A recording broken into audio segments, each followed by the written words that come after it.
High and welcome. আজকে আপনাদের সাথে শেয়ার করব কিভাবে ফেসবুকের রাইট ম্যানেজার আপনি পেতে পারেন। তো এজন্য আপনি গুগলে গিয়ে লিখবেন Facebook right manager. Facebook right manager লিখে সার্চ করবেন। এরপরে এই যে একটা ওয়েবসাইট দেখতে পাচ্ছেন, এখানে ক্লিক করবেন। ওকে, এরকম একটা ইন্টারফেস আসার পরে আপনি এই যে কর্নারে দেখতে পাচ্ছেন রিকোয়েস্ট অ্যাক্সেস, এখানে ক্লিক করবেন।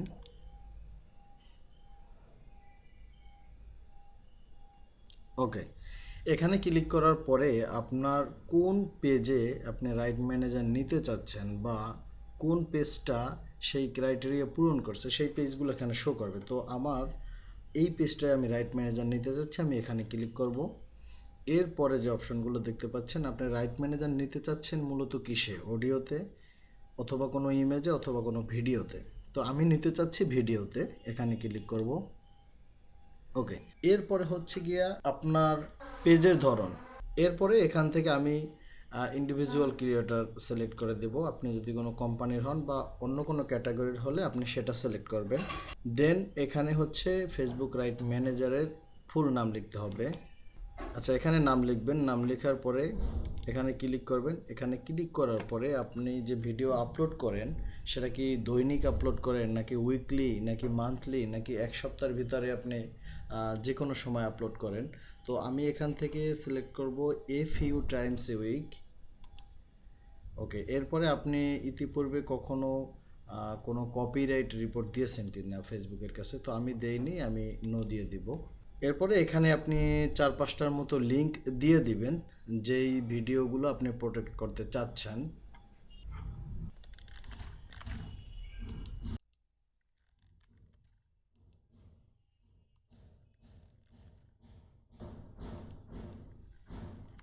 ওকে, আমি এখানে আমার পেজ থেকে 5টা ভিডিওর লিঙ্ক এখানে আমি অ্যাড করে দিয়েছি। এরপরে যদি আপনার ইউটিউব থাকে তাহলে এখানে ইউটিউবের লিঙ্ক দিবেন। যেহেতু আমার ইউটিউব আছে, আমি চলে যাব আমার ইউটিউব চ্যানেলে।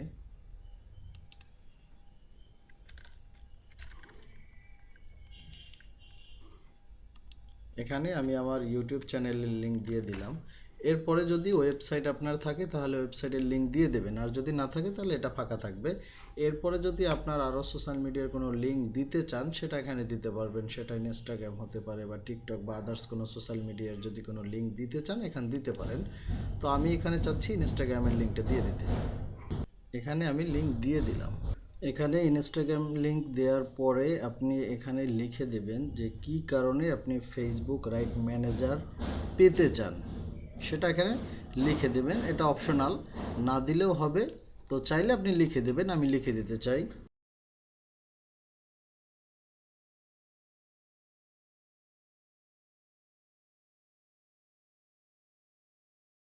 ওকে, এখানে আপনার লেখা হয়ে গেলে এখানে আপনার কন্ট্যাক্ট ইমেলটা বসিয়ে দেবেন।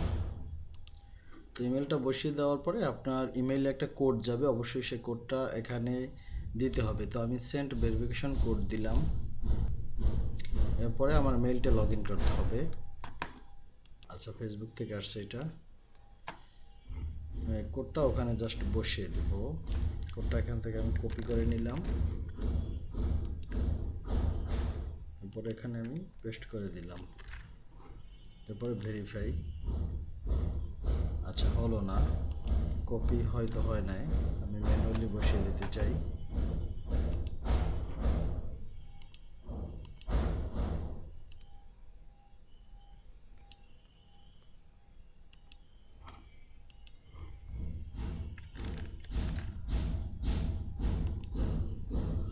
ওকে, এবার এখানে দেখতে পাচ্ছেন গ্রিন যে আইকনটা, তার মানে হয়েছে, ভেরিফাই হয়ে গেছে। এরপরে request access. Okay, thank you for requesting access to right manager.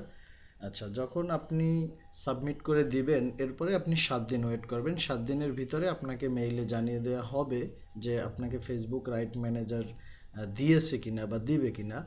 যদি আপনাকে না দেয় তাহলে 7 দিন পরে আপনি আবারও পুনরায় সেম প্রসেসে আপিল করতে পারবেন। এরপরে যদি আপিল করার পরেও না দেয় তাহলে আপনি আবার 7 দিন পর আপিল করতে পারবেন।